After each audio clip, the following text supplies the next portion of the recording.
90 का दशक अभी शुरू हुआ था। मुजफ्फरनगर में एक दवाखाना हुआ करता था, शंकर दवाखाना। दवाखाने का दावा था कि शराब छुड़ा देंगे। यहीं एक लड़का काम करता था, दवाओं की पुड़िया बनाता। काम कंपाउंडर का था, लेकिन लोग उसे डॉक्टर कहते थे। लड़का थोड़ा दबंग था। एक बार की बात है, दवाखाने का मालिक परेशान था। एक आदमी उसका पैसा काफी दिन से नहीं दे रहा था। दवाखाने के मालिक ने उस लड़के से कहा, ये पैसा ले आओ, फिर जो कहोगे वो दे दूंगा। लड़का पैसे ले आया। मालिक खुश हुआ, इनाम भी दिया। लेकिन कहानी यहाँ खत्म नहीं होती। खून मुंह में लग चुका था।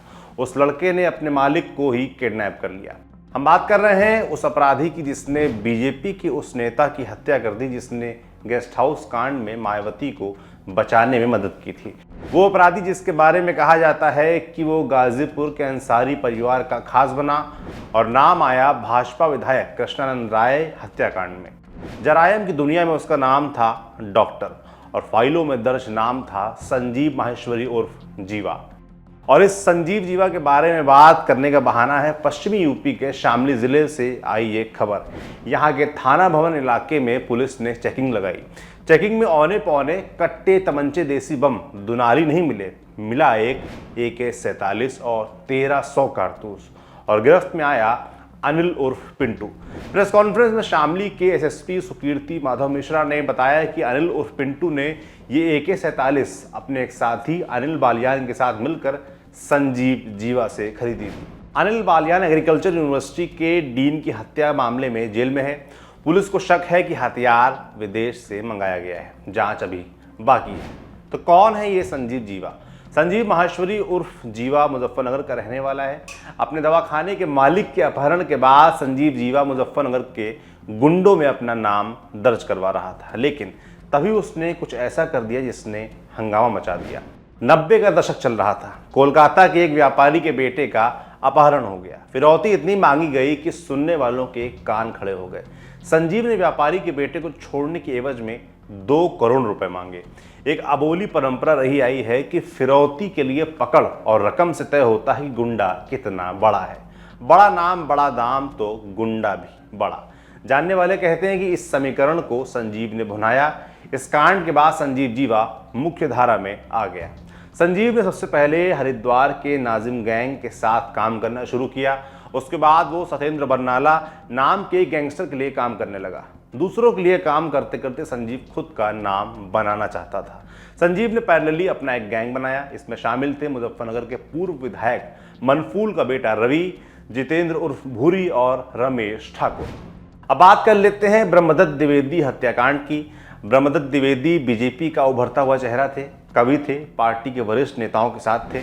कहानियां चलती हैं कि जब जून 1995 में गेस्ट हाउस कांड के वक्त मायावती कमरा नंबर 1 में बंद थी, मायावती ने गेस्ट हाउस के कमरे से बहुतेरे लोगों को फोन लगाया मदद के लिए। बाहर समाजवादी पार्टी से जुड़े लोग खड़े थे। कहा जाता है कि DM और SP के पहुंचने से पहले वहां पहुंचे भाजपा नेता ब्रह्मदत्त द्विवेदी दोनों पक्षों के बीच खड़े हो गए। कहने वाले तो ये भी कहते हैं कि जब तक जिला प्रशासन नहीं पहुंच गया, ब्रह्मदत्त ने मामला संभाले रखा। कहते हैं कि इसके बाद से मायावती आजीवन उन्हें अपना भाई मानती रही। इसका पता इस बात से भी चलता है कि 2007 में जब मायावती ने अनंत कुमार मिश्रा को फर्रुखाबाद से चुनाव लड़वाया, तो उस समय बहन जी के सबसे खास सतीश मिश्रा ने भाषण दिया कि ब्रह्मदत्त द्विवेदी ने मायावती की गेस्ट हाउस कांड में जान बचाई थी और हम उनका एहसान मानते हैं। मायावती भाजपा के समर्थन से यूपी की मुख्यमंत्री बनी।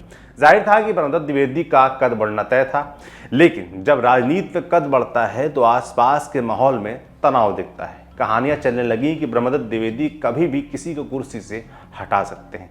फिर ये बात कि भाजपा के गैर ब्राह्मण नेता ब्रह्मदत्त द्विवेदी के इस उभार से खुश नहीं हैं। सपा के लोग तो वैसे ही खुश नहीं थे। साल 1996 के चुनाव में मुलायम ने ब्रह्मदत्त की वजह से अपनी सीट भी बदल दी थी, ऐसा कहा जाता है। फिर आई साल 1997 की बसंत पंचमी। डेट थी 10 फरवरी 1997। ब्रह्मदत्त द्विवेदी अपने घर से करीब आधा किलोमीटर दूर एक तिलक समारोह में शामिल होने गए। वापस घर लौटते समय अपनी कार में बैठ रहे थे, कुछ बाइक सवार आए, ताबड़तोड़ गोलियां बरसानी शुरू कर दी और ब्रह्मदत्त द्विवेदी की हत्या हो गई। अटल बिहारी वाजपेयी, लाल कृष्ण आडवाणी, मुरली मनोहर जोशी जैसे तमाम दिग्गज सारे काम छोड़कर उत्तर प्रदेश के छोटे से शहर फर्रुखाबाद पहुंच गए।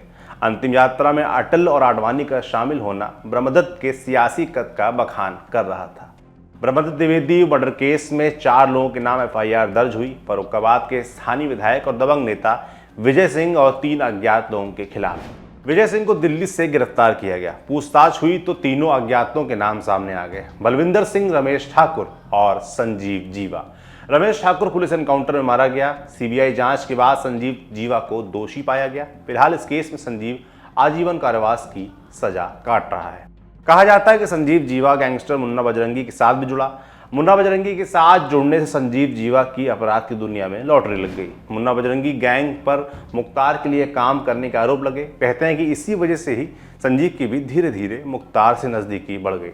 संजीव सबसे खास शूटरों में शामिल हो गया। उसे मॉडर्न हथियारों का शौक था और कहा जाता है कि जिस जगह तक संजीव ने अपनी पहुंच बना ली थी, उस वजह से उसके मंसूबे भी पूरे हो रहे थे।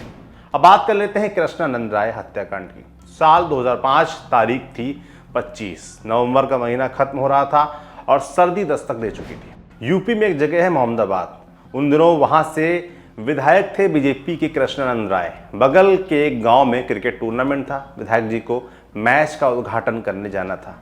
गाड़ी से निकले, उद्घाटन किया, कार्यक्रम खत्म हुआ, वापस आ रहे थे। कुछ दूर बढ़े थे कि सामने से एक गाड़ी ने रास्ता रोक दिया। उस गाड़ी में 7-8 लोग सवार थे जो नीचे उतरे। सभी के हाथों में हथियार थे। हथियार कोई देसी तमंचा नहीं, AK-47 था। फायर खोल दिया। गोलियों की ऐसी बौछार हुई कि पूरी कृष्णानंद राय की गाड़ी में एक भी इंच लोहा नहीं बचा था जहां छेद ना हो। कहते हैं कि 500 राउंड फायरिंग हुई। विधायक कृष्णानंद राय समेत 7 लोगों की हत्या कर दी गई। पोस्टमार्टम के दौरान 7 शवों में 67 गोलियां मिली। इस हत्याकांड में आरोप लगा मुन्ना बजरंगी गैंग पर। कृष्णानंद राय हत्याकांड में मुख्तार अंसारी, मुन्ना बजरंगी, संजीव समेत कई लोगों के नाम सामने आए। मुन्ना बजरंगी की बागपत जेल में हत्या कर दी गई। मुख्तार और संजीव को कोर्ट ने इस केस में बरी कर दिया है। कहते हैं जीवा का नेटवर्क इतना जावड़ है कि जेल में भी उसे दिक्कत नहीं होती। साल 2013 की बात है। अमर उजाला की खबर के मुताबिक बाराबंकी जेल पहुंचा वो तो कुछ दिन में उसे जेल के अस्पताल की खास बैरक में शिफ्ट कर दिया गया। लेकिन फिर खबर आई कि संजीव ने जेल के अस्पताल में अपना दरबार लगाना शुरू कर दिया है। खबर के मुताबिक जेल में उसे रोकने की कोई हिम्मत नहीं करता था। हर रोज जीवा से जेल में मिलने के लिए 25 से 30 लोग तक आते थे। अस्पताल के जिस वार्ड में जीवा रहता वहाँ VVIP व्यवस्था की गई। Colour TV, fridge, mobile, laptop समेत तमाम तामझाम का इस्तेमाल भी जीवा खुलेआम करता था। लेकिन जेल के अधिकारियों को इस बात की कोई जानकारी नहीं थी कि जीवा को क्या बीमारी थी, उसे अस्पताल में क्यों रखा गया है। पुलिस रिकॉर्ड के मुताबिक संजीव महेश्वरी उर्फ जीवा पर 22 से ज़्यादा मुकदमे दर्ज हुए। इनमें से 17 मामलों में संजीव बरी हो चुका है, जबकि ब्रह्मदत्त हत्याकांड में उसे आजीवन कारावास की सजा हो चुकी है। संजीव की गैंग में 35 से ज़्यादा लोग शामिल हैं। संजीव पर जेल से गैंग ऑपरेट करने के आरोप भी लगते हैं। शामली के SSP सुकीर्ति माधव मिश्रा बताते हैं कि पिछले कुछ सालों में सरकार ने संजीव और उसकी गैंग के पर कतरे हैं। इसके साथियों पर सख्ती बरती गई है। आमदनी के साधनों पर भी शिकंजा कसा गया है। अंत में बात कर लेते हैं जीवा के परिवार की। संजीव महेश्वरी की पत्नी पायल महेश्वरी जयंत चौधरी की पार्टी RLD की सदस्य हैं। पायल को रालोद ने 2017 विधानसभा चुनाव में मुजफ्फरनगर की सदर सीट से टिकट भी दिया था, जहां उन्हें हार मिली थी। साल 2021 में पायल ने चीफ जस्टिस ऑफ इंडिया से अपने पति की जान बचाने की गुहार लगाई थी। पायल ने CGI से दरख्वास्त की कि उसके पति की जान को खतरा है, उन्हें बचाया जाए। खैर, अभी जीवा फिलहाल लखनऊ की जेल में बंद है, सजा काट रहा है। आपके लिए जानकारी लाए थे हमारे साथी सौरभ त्रिवेदी। देखते रहिए दी लल्लन टॉप।